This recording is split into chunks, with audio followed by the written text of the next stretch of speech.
جب کوئی تحفہ دے، جب کوئی بندہ،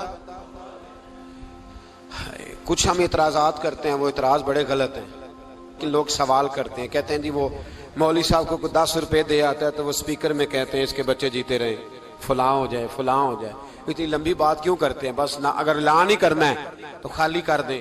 تو میرے عزیز بخاری سنیے، نبی پاک علیہ السلام نے فرمایا جب کوئی ہدیہ دے تو دعا پڑھو، کیا؟ بارک اللہ فی اہلک و مالک، کہا کرو اللہ تیرے مال میں بھی برکت عطا فرمائے اور تیری اولاد میں بھی برکت عطا فرمائے۔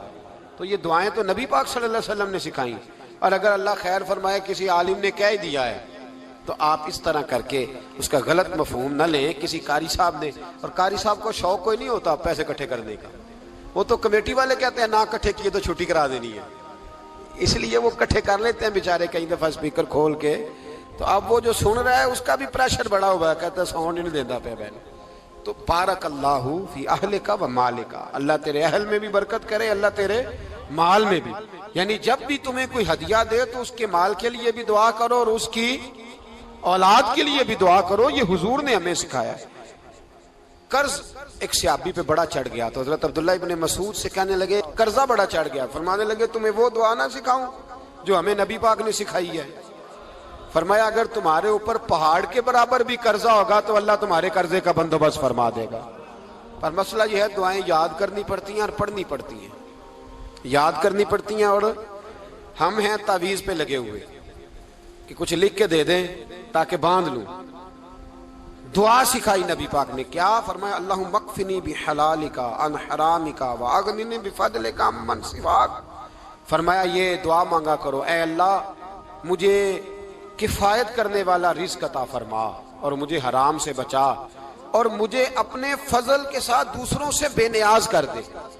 یعنی اس کا سادہ ترجمہ یہ ہے کہ اللہ بندوں کا محتاج نہ کر، مجھے اپنا محتاج۔ فرمایا یہ دعا پڑھو ادائے قرض کے لیے، ادائے قرض کے لیے یہ دعا پڑھو، اللہ تبارک و تعالی پہاڑ کے برابر بھی قرضہ ہوگا تو تمہیں اللہ اس سے نجات عطا کر دے گا۔ نبی پاک صلی اللہ تعالی علیہ وسلم نے ایک حدیث میں غصے کی دعا بھی بتائی ہے۔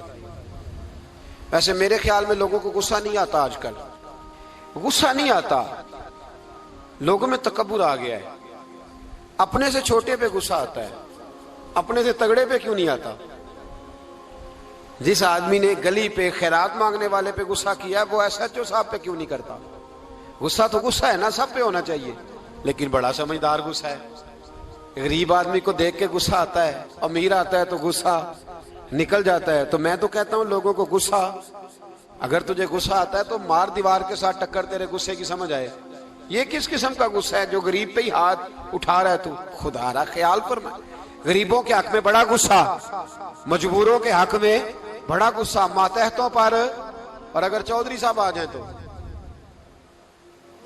چودھری صاحب آ جائیں تو پھر بہانہ بنا لیتے ہیں، کہتے غصہ تو مینوں بڑا آیا سی، پھر میں کیا میرے گھر آیا ہے، پھر بہانہ بنا لیا۔ ایسے نہیں کرو۔ نبی پاک صلی اللہ علیہ وسلم نے دعا سکھائی بخاری میں، فرمایا جب غصہ آئے تو پڑھا کرو اعوذ باللہ من الشیطان، آتی ہے نا دعا ماشاءاللہ، اعوذ باللہ من الشیطان، جب غصہ آئے تو یہ والی دعا پڑھ لیا کرو۔ نبی پاک علیہ السلام نے ارشاد فرمایا کہ جب تمہارے بھائی کو چھینک آئے نا تو چھینک آنے والے کو کہنا چاہیے الحمدللہ۔ چھینک آئے اس نے کیا کہنا ہے؟ یاد ہو جائے گا، کیا کہنا ہے؟ الحمدللہ۔ اور جو سنے اس نے کہنا یرحمک اللہ، کیا کہنا ہے؟ یرحمک اللہ، اللہ تجھ پہ رحم کرے، یہ پڑھنا ہے اس نے۔ حضرت عبداللہ بن مبارک رحمۃ اللہ تعالی علیہ نا دریا کے کنارے کھڑے تھے، کشتی سے اترے تھے ابھی اور وہیں کھڑے تھے، تو ایک آدمی، دو چار لوگ کشتی میں کنارے سے آپ کے پاس سے گزرے تو ایک کو چھینک آئی، اس نے کہا الحمدللہ۔ اب سنت ہے کہ جواب دو، یرحمک اللہ، اللہ تیرے اوپر رحم فرمائے، جواب دینا تھا، لیکن وہ کشتی تیزی سے گزر گئی۔ حضرت عبداللہ بن مبارک رحمۃ اللہ تعالی علیہ نے ملاح کو بلایا، فرمانے لگے اس کشتی کا پیچھا کرنا ہے۔ وہ کہنے لگا سواریاں بیٹھیں گی تو جاؤں گا۔ اس زمانے میں جو پوری کشتی کا ایک سائڈ کا کرایہ تھا وہ 5 دینار تھا۔ فرمانے لگے تو نہ اس طرح کر، اسپیشل مجھے لے جا بٹھا کے۔ کیا لے گا؟ اس نے کہا 20 دینار لوں گا۔ فرمایا 20 ہی دوں گا۔ اس کشتی کا پیچھا کیا، اور جس آدمی کو چھینک آئی تھی نا اس سے جا کے یرحمک اللہ کہا، اس نے جواب میں جزاک اللہ کہا، تو آپ فرمانے لگے میرا کام ہو گیا واپس چلا۔ ملا دنیا دار تھا، وہ سوچنے لگا، پہلے تو اس نے سوچا میرا کیا ہے، 20 دینار تو ان کے گئے ہیں، لیکن جب اترنے لگے نا تو 20 دینار دیے یا 20 درہم دیے، تو وہ کہنے لگا حضرت جی صرف ایک لفظ کہنے کے لیے آپ نے اتنا پیسہ خرچ کر دیا؟ فرمایا لفظ کہنے کے لیے نہیں، اپنے مصطفیٰ کی سنت ادا کرنے کے لیے، اپنے نبی پاک علیہ السلام کی سنت ادا کرنے کے لیے۔ یرحمک اللہ، اللہ تیرے اوپر رحمت کرے۔ کس طرح کا خوبصورت انداز سکھایا۔ دیکھیے ایک حدیث ترمذی شریف میں نبی پاک صلی اللہ علیہ وسلم نے فرمایا کسی بیمار کو دیکھ کے یا کسی مصیبت میں مبتلا آدمی کو دیکھ کے تم یہ دعا پڑھ لو، تمہیں کبھی وہ مصیبت نہیں آئے گی۔ کیسی خوبصورت دعا ہے۔ کسی مصیبت زدہ کو بیمار کو دیکھ کے پڑھو، تمہیں کبھی وہ مصیبت الحمدللہ الذی عافانی مما ابتلاک بہ وفضلنی علی کثیر ممن خلق تفضیلا۔ اللہ تعالیٰ کا شکر ہے جس نے مجھے اس مصیبت سے عافیت دی اور اس بیچارے کو یا تجھے اللہ نے مبتلا کیا، اور اللہ نے مجھے اپنی بہت ساری مخلوق پہ فضیلت دی ہے، یعنی اللہ نے مجھے بڑا اچھا رکھا ہوا ہے یار، میں تو الحمدللہ بڑا اچھا ہوں، دیکھو بیچارہ۔ یعنی یہ دعا بھی ہے اور اپنے اوپر شکر ادا کرنے کا ایک۔ اعلیٰ حضرت فاضل بریلوی رحمت اللہ تعالیٰ علیہ کو نا گلے کے اندر چھوٹی چھوٹی 2 پھنسیاں نکل آئیں، تو اس زمانے میں طاعون کا مرض پھیلا ہوا تھا۔ ایک بڑے قابل حکیم کو لایا گیا، انہوں نے چیک کر کے کہا آپ کو تو طاعون ہو گیا ہے۔ فرمانے لگے چل دوڑ جا، مجھے طاعون نہیں ہو سکتا۔ اس نے کہا جناب یہ گلے پہ بنا ہوا ہے اور سب کو پتہ ہے آج کل پھیلا ہوا۔ فرمایا سب کو ہو سکتا ہے، مجھے نہیں ہو سکتا۔ کیوں؟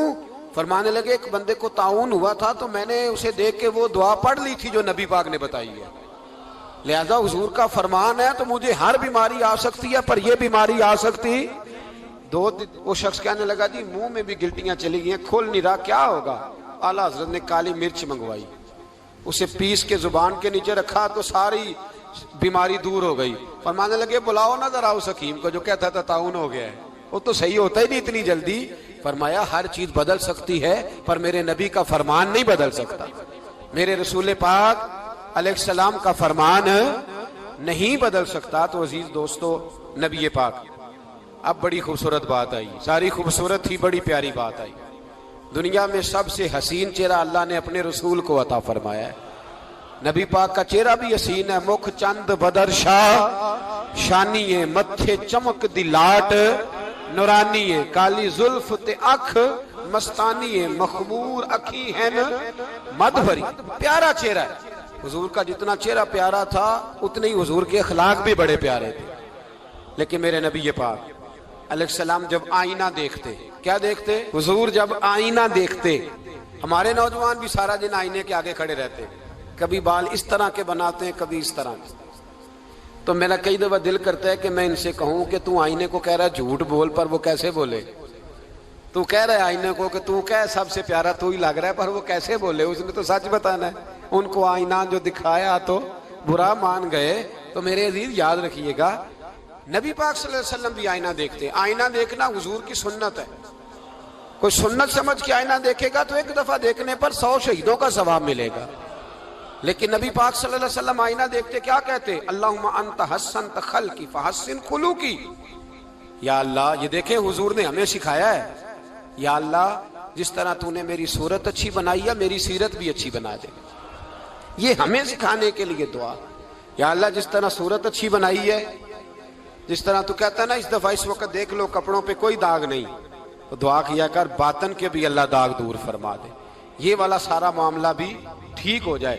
آخر کی طرف آتا ہوں، فرمایا جب کھانا کھانے لگو تو دعا مانگو، اور ایک روایت میں فرمایا یہ دعا پڑھ لو، کھانے میں زہر بھی ہوگا تو تم پہ اثر نہیں کرے گا۔ کھانے پہ ایسے میں بڑی تکلیف سے کہتا ہوں کہ آج بھی ہمیں کہنا پڑتا ہے کہ بہت سارے لوگ ایسے ہیں جو ابھی بھی کھانے سے پہلے بسم اللہ نہیں پڑھتے۔ یار بڑے افسوس کی بات نہیں، بڑے افسوس کی۔ حضور نے دعا سکھائی، میں یہ دعا پڑھو گے تو زہر بھی ہوگا تو اثر نہیں کرے گا۔ بسم اللہ الذی لا یضر مع اسمہ شیء فی الارض ولا فی السماء یا حی یا قیوم، جس کی برکت سے زمین و آسمان میں کوئی چیز بھی نقصان نہیں دیتی، اور اے اللہ اے ہمیشہ زندہ رہنے والے اور قائم رہنے والے، یہ نبی پاک اور ایک حدیث میں اور بھی دعا آئی ہے. بسم اللہ شریف تو خیر بخاری میں موجود ہے, مسلم میں موجود ہے. بسم اللہ والا بارکۃ اللہ بھی ایک حدیث میں نبی پاک صلی اللہ علیہ وسلم نے ارشاد فرمایا. اور جب کھانا کھا چکے پھر کہا دعا مانگو, الحمدللہ الذی اطعمنا وسقانا وجعلنا من المسلمین. اللہ تعالیٰ کا شکر ہے جس نے ہمیں کھلایا بھی, پلایا بھی اور مسلمان بھی بنایا.